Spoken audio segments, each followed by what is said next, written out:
El foco.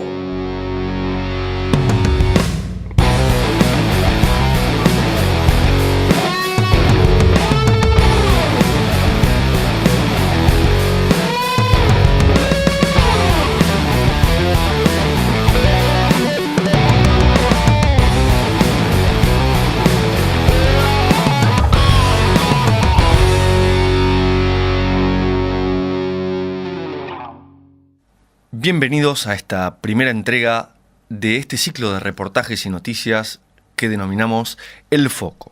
Hoy tenemos a Mirta Malvarez Míguez, quien nos va a contar cuál es la trama que hay detrás del manejo del agua. Uno tiene la fantasía de que vendrán con un tubo y se llevarán el agua y que va a ser así de evidente, pero la trama es mucho más subterránea, es mucho más encubierta y tiene muchos más actores de los que uno piensa.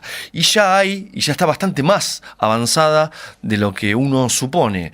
Allá empezó por los años 90, cuando declararon la crisis de escasez, y ya nos contará qué trampa hay con la crisis de escasez, qué encierra eso. Veremos cómo desde las políticas hídricas internacionales se han dedicado a fraccionar la jurisdicción en cuencas para que las provincias no tuvieran tanto poder como si pudiera tener un poder una nación. Y también vamos a ver cómo el enfoque del agua se ha puesto en que es un bien escaso, y al ser un bien escaso es susceptible de ponerle valor y precio. Y bueno, nos va a contar en esta primera parte Mirta todo el proceso que nos llevó desde los años 90, en donde comenzó esto de la crisis de escasez dictado por varios actores desde La Haya, a el año 2010, en donde se declara finalmente, tras una lucha de muchos sectores y pueblos originarios, llevó a que en la ONU se declarara el agua, como ya dijimos, en el 2010, un derecho humano. Y en esta primera parte, ese proceso nos va a contar Mirta. Pongamos entonces el foco en Mirta, y tenemos puesto el foco en este problema que es el agua. Bienvenidos a este ciclo de entrevistas. Estamos aquí, quien les habla, Gustavo Lato, y mi compañera de equipo, Lali Eretich. Y hoy tenemos a una especialista en varios temas, Mirta Malvarez Míguez, a quien le damos la bienvenida. ¿Qué tal, Mirta? Hola, sí, ¿qué tal? ¿Qué tal, Hola. Mirta? Bueno, contale a la gente que nos está escuchando a qué te dedicás o a qué te dedicaste, en dónde trabajabas, cuál es tu especialidad. Yo soy ecóloga de grado, o sea, recibida como ecóloga. Me formé en la cuestión ambiental. Digamos, el eje de mi formación en investigación, el eje, digamos, de mi investigación más que de mi formación fue en recursos hídricos. Finalicé en las ciencias sociales haciendo un doctorado en ciencia política. Así que bueno, de las exactas y naturales llegué a las sociales atravesando, digamos, por una formación ambiental como investigadora de la universidad y docente de la universidad. De la Universidad Así que bueno, de Mar del Plata. Ah, ok. Bueno, suponemos que vivís en Mar del Plata. Suponemos. Está bien. Bueno, ya que hablamos del agua, es como que el agua empezó a estar en carteleras de varios lados por varias cuestiones. A ver, de lo que yo te puedo recordar de estos últimos días, más allá del tema de Chubut, que está en este momento con serios problemas de agua, que no hay provisión de agua, también recuerdo el viaje de Mauricio Macri a Holanda, en donde a su regreso anunció que el manejo del agua se iba a hacer conjuntamente con los holandeses, y eso me llamó mucho la atención, y creo que en algún momento, en alguna llamada que tuvimos, estuvimos hablando de ese tema en particular. A mí me gustaría saber más o menos cuál es la problemática del agua y por qué el agua, que además se está empezando a hablar de la privatización de obras sanitarias. Hay como toda una cuestión alrededor del agua en estos momentos. ¿Y cómo es el tema? ¿Nos los podrías describir qué es lo que está sucediendo? En realidad hay que mirarlo, digamos, una cuestión es lo sincrónico, es decir, lo actual actual la conflictividad o los problemas que emergen. Es decir, cualquier problema se traduce a través de una conflictividad social, ¿no? Como vos recién mencionás, el caso de Chubut. También hay que hacer una mirada diacrónica, es decir, histórica, procesual. Y entonces esa es la mirada que hay que hacer sobre la gestión del agua. O sea, la gestión del agua comenzó estoy hablando a nivel de América Latina, la cuestión de las políticas hídricas en América Latina. Y también a nivel nacional, en el contexto de la globalización, comenzó a darse un cambio paradigmático en el manejo del agua, es decir, en la política hídrica y en la gestión o el manejo del agua. Discúlpame que te interrumpa, para poner un poco en contexto. La globalización creo que se habló particularmente en los años 90, ¿no? ¿O me equivoco? Sí, comenzó unos años antes, es un fenómeno mundial que se caracteriza fundamentalmente por el desarrollo de las tecnologías informáticas, ¿no? De comunicación y, digamos, el flujo de capitales financieros a través de los estados con políticas implementadas de tipo neoliberal, lo cual hace un estado permeable directamente al flujo sin regulación estatal. Bien, ¿y esto O sea, cómo, dentro de ese... esto cómo ¿Cómo? influye en el manejo del agua? Digamos, el agua en este contexto de estados permeables, de estados porosos, o sea, sin regulación, han permitido, a partir de las políticas neoliberales como las que estamos viendo que vuelven, de descentralización y privatización, en los 90 se crearon determinados organismos como el Consejo Mundial del Agua, la GWP, que es, digamos, el instrumento ejecutor del Consejo de Agua, y formado equipos o comités técnicos a nivel de cada nación. O sea, y países centrales como por ejemplo Holanda, que son los que más o menos emiten las políticas hídricas que deben llevarse a cabo a nivel de la nación. Bueno, ¿cuál fue el hito fundamental? Y que es una construcción social, ¿no? Es el tema de la escasez de agua. Nos quedamos sin agua dulce para tomar, sin agua dulce de abastecimiento. Entonces se declara en los 90 la crisis de escasez a nivel mundial y se habla del agua como el petróleo del siglo XXI. A partir de ahí se reúnen, digamos, los países centrales, organismos de crédito tipo Banco Mundial, se conforman estas organizaciones que te mencionaba y definen los principios de Dublín, ¿no? En el año 92 se declaran los principios de Dublín, que son 4 principios, pero que fundamentalmente cambian el estatus del agua de bien público y social a bien económico de mercado, es decir, se le asigna un valor económico y asignación de precio.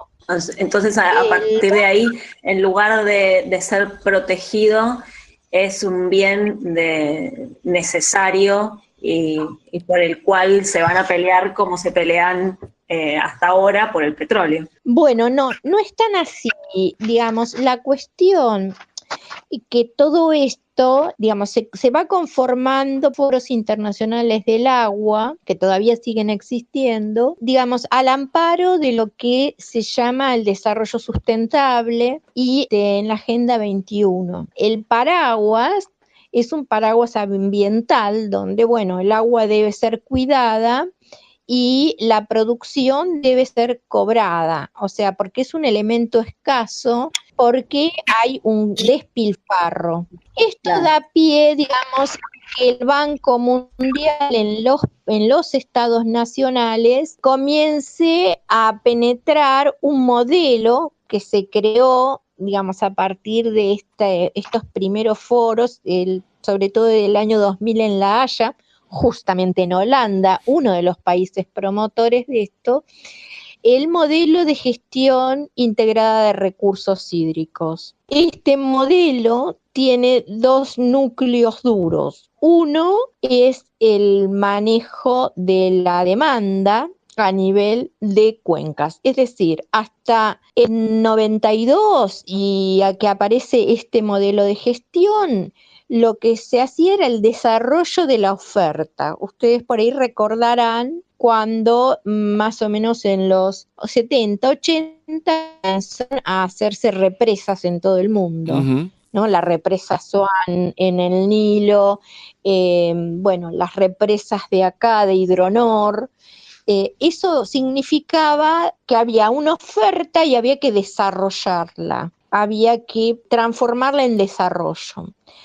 Esto, por eso digo que es un cambio paradigmático, se posiciona en las cuencas, que es la segunda, digamos, el segundo núcleo, ¿no? Es decir, las demandas en las cuencas. Esto constituye un gran cambio y son acompañados estos foros internacionales de agua por otros foros, como por ejemplo los objetivos del milenio. Por ejemplo, los objetivos del milenio se formularon en Johannesburgo y permitió al Banco Mundial, con el tema de que no debía haber gente sin infraestructura de saneamiento, permitió, digamos, introducir créditos a los países periféricos, pobres, en desarrollo. Exactamente. A ver si lo interpreto. Utilizaron la excusa del agua para activar el negocio del crédito a los países que no tenían infraestructura hídrica o infraestructura, digamos, sanitaria. Detrás de todo este tema, yo lo que, digamos, observo es que es un gran negocio, es decir, de hecho, llevó a la privatización del agua en los niveles urbanos, ¿no? Entonces, ahí conocimos a empresas acá en Argentina, a Vivendi, pero esto fue en toda Latinoamérica, digamos, y la privatización llevó a situaciones como, por ejemplo, graves, muy graves, como fue la guerra del agua en Bolivia en los 2000, donde la empresa les prohibía a los bolivianos juntar agua de lluvia. Se llegó a eso. Bien, pero... Y eso tiene también que ver, o sea, ¿en qué momento esto se relaciona con Yacyretá y todo lo que significó que no se terminara esa obra y que era una cosa re importante también para esto, ¿no? Mira, siempre que se hablan de obras hidráulicas hay que ver cuál es el rol del BID y del Banco Mundial en los créditos, porque el tema es que estas cuestiones surgen bajo políticas neoliberales en los estados. Entran, digamos, las empresas transnacionales, hacen su negocio, como lo hicieron a nivel urbano. Entonces, cada cuestión es, digamos, si bien es particular, obedece generales de la ley, ¿no? Por ejemplo, el acuífero guaraní, lo que se hizo con el tema de la triple frontera, en realidad era para tomar posesión del acuífero guaraní, que es la reserva más grande de agua que hay en Sudamérica. Entonces, digamos, bueno, resumiendo, es decir, este hito de los 90 en el cual cambia el paradigma de la gestión del agua y se declara escasez con valor económico y precio de mercado. En el 2000, este modelo de gestión hídrica aparece porque fue tan controversial el tema de la escasez, porque en realidad no vamos a negar que hay millones de personas que no tienen acceso al agua potable, eso no se puede negar, pero la escasez no es de la oferta en sí del elemento agua, la escasez es una diferencia de accesibilidad. O sea, es cierto que hay zonas secas que tienen la necesidad de determinadas obras para obtener el agua potable y hay otras zonas que son muy ricas, pero sobre eso también actúan todos estos actores y todos estos escenarios internacionales. Y en realidad, en los 2000 se declara la crisis de gobernabilidad del agua. Y a partir de esto es que aparece este paradigma de gestión de cuencas, de las demandas, y comienza a penetrar en los distintos países, ayudados por, en nuestro país, por ejemplo, por las reformas estructurales de primera generación que se hicieron durante el Menemat.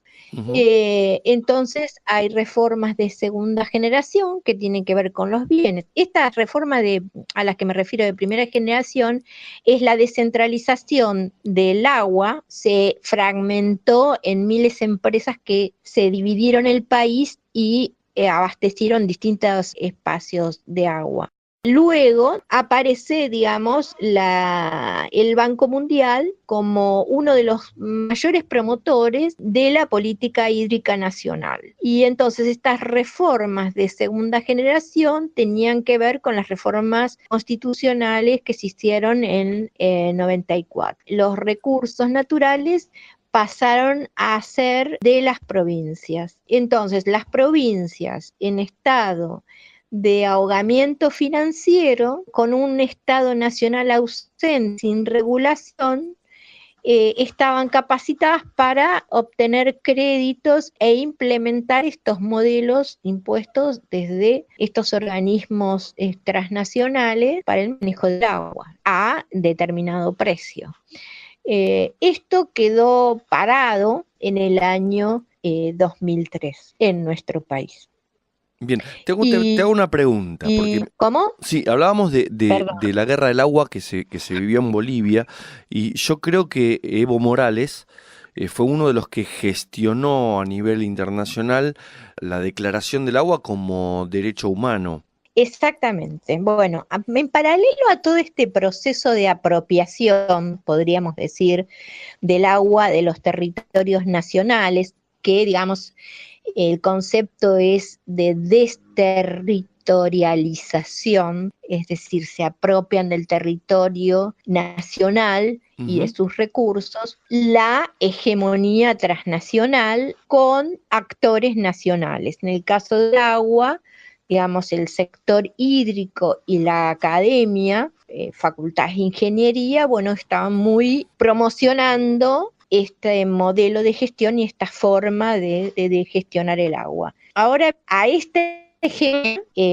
se le produjo una contrahegemonía, y en el seno del movimiento antiglobalización se fueron conformando movimientos temáticos, y uno de los movimientos que se conformó dentro de ese otro gran movimiento antiglobalización fue el movimiento en defensa del agua. A nivel de América del Sur fueron los que en cada foro internacional del agua organizada por el Banco Mundial, los países centrales, a esto me refiero Holanda, Francia, Inglaterra, el Consejo Nacional del Agua, la Water Partnership, es el brazo ejecutor, digamos, del Banco Mundial, y digamos, todos estos emisores de políticas públicas eran confrontados por estos movimientos en defensa del agua, tanto europeos, asiáticos, africanos, sudamericanos y norteamericanos también, pero particularmente en Sudamérica hubo países comandados por Evo Morales, actas complementarias al acta central, donde comenzaron a pelear por el derecho humano al agua. Es decir, Bolivia sobre todo y Uruguay sufrieron muchísimo, pero bueno, Bolivia con su guerra de agua y muertos fue, digamos, el gran promotor de todo esto. Bolivia, Ecuador, Venezuela y Cuba conformaban ese arco hídrico en defensa del agua como derecho humano. Bien, déjame que te haga una pregunta, porque a ver si estamos resumiendo bien. La globalización lleva a una fragmentación del territorio. Eso facilita que el agua pase a manos a una explotación privada o a una explotación descentralizada, ¿sí? eso hace que se apropien del agua, lo cual lleva a una catástrofe como por ejemplo la guerra del agua. Entonces, los movimientos empiezan a luchar contra esa corriente globalizadora del agua y logran declarar al agua como un derecho humano. ¿Está bien hasta ahí? Sí, o sea, en el seno del movimiento antiglobalización Exactamente. se conforman los movimientos en defensa del agua. Y esto hablamos del año y bueno, del principio de los 2000. Claro, vos fíjate que cuando empezamos a charlar, yo te decía de esta visión procesual y histórica, ¿no? Vos pensá que la apropiación del agua comenzó en el año 92 con la Declaración de Dublín, y recién en el 2010 se declara el derecho humano al agua, o sea que fueron 20 años de lucha donde los grupos comunitarios locales, no te imagines grandes ciudades ni mucho menos, o sea, eran comunidades de campesinos bolivianos que iban a pelear a nivel global a los foros que estaban en Johannesburgo, en Kioto. Los tipos no sabes cómo, pero juntaban la plata, se movilizaban recursos y iban a plantear como movimientos del agua de Latinoamérica los contraforos, hasta que lograron un gran triunfo junto con el apoyo de estos 4 países, o sea, digamos, son los países, digamos, el lado opuesto a las políticas neoliberales, digamos, cada uno con su particularidad, pues no podemos decir que Bolivia, Ecuador, Venezuela y Cuba y Uruguay sean todos iguales, ¿no? Políticamente, pero sí tuvieron, digamos, la certeza de que el agua les condicionaba la vida, no solamente las actividades. Entonces promovieron también la gestión comunitaria del agua. Exacto. Entonces, en los distintos países vos vas a ver las mesas del agua, los consejos del agua, o sea, pasaron de una etapa defensiva, o sea, de defenderse de estas políticas que no le dejaban ni juntar el agua de lluvia, a una etapa ofensiva, yendo a los foros a presentar sus demandas y protestar, y finalizan en una etapa de consolidación de gestión del elemento agua. O sea, no me gusta llamarlo recurso. Entonces, ahí es cómo se corona en el 2010 el derecho humano al agua. Bien. Pero bueno, Mirta, es un proceso de acción y reacción. Mirta, hicimos hasta acá, y déjame que cierre un poquito el tema. Hicimos una recapitulación de cómo es la evolución histórica, desde el principio de la globalización hasta el año prácticamente 2010, donde se declara el agua como un derecho humano. Hicimos toda una recapitulación de cómo fue el proceso, el análisis procesual de cómo se fue considerando y cómo se fue manejando el agua.